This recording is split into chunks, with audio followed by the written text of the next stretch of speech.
I have seen it, the future of Middle-earth, and it is written in gold. Season 3 of The Rings of Power is officially happening. What is up, all my Lord of the Rings friends? We have some breaking news. Amazon just announced that they are officially renewing the Rings of Power for a third season. And to me, this isn't just any renewal. It feels like a major sign of confidence for the future of the series. There's a lot to talk about here, so let's dive in. This news comes straight from The Hollywood Reporter, which broke the story and revealed some huge details about what's next for the show. Not only is season 3 confirmed, but pre-production is already underway, with filming set to begin this spring at Shepperton Studios in the UK. And that means that Amazon isn't just hoping this series succeeds. To me, it screams that they're fully committed to the 5-season plan and making sure there's no massive gaps in between seasons. Like back in the day, it felt like Game of Thrones was coming out with a new season every single year, but as time has gone by, the landscape is it's just changed. Things are taking much longer to come out. House of the Dragon, very good example. That show definitely has been struggling with really long gaps in between seasons. I would also note Stranger Things, but Amazon, on the other hand, it feels like they're making sure the Rings of Power keeps moving at full speed. And that's not even the biggest reveal that we have to talk about. Along with this renewal, they dropped a brand new image teasing season 3, and this changes everything. According to The Hollywood Reporter, season 3 will take place several years after the events of season 2, meaning we're skipping ahead to one of the most pivotal moments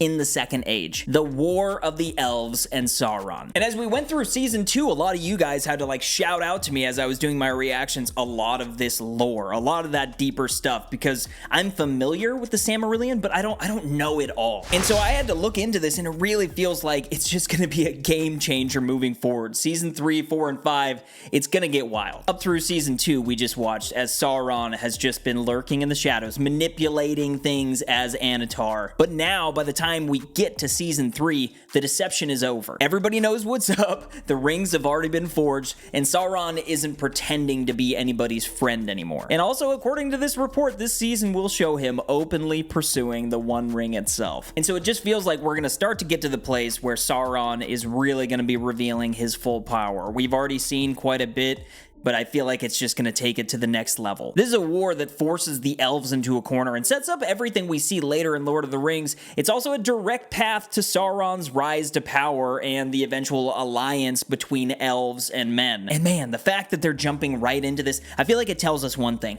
The slow burn is over. That's why if you haven't watched season 1 or 2, you should definitely do that.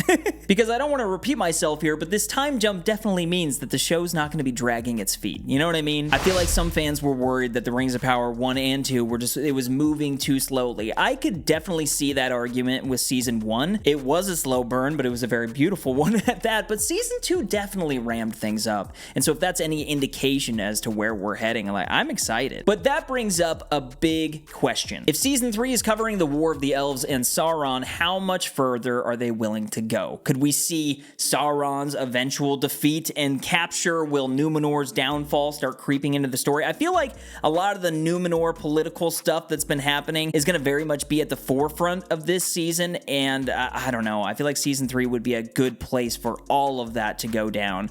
That way, 4 and 5 can kind of just be split into as this massive culmination type event in a similar way to Stranger Things seasons 4 and 5. Truly, I can't wait to see the last alliance between elves and men, man. It's going to be awesome. But one thing's for sure, and we've known this from the beginning, Amazon isn't treating this like a small-scale fantasy show. This is the big leagues of world building, and they're making sure the story hits all of the major beats before we reach the end game. And if they're committing this hard, I feel like we should be paying attention. And so now I have to ask, what do you guys think about the Rings of Power getting a third season, and what do you think about this skipping ahead into all-out war? Let me know all that down below. Hit the like button, subscribe if you guys are new here, but more than anything, keep up the good vibes, my friends. Peace!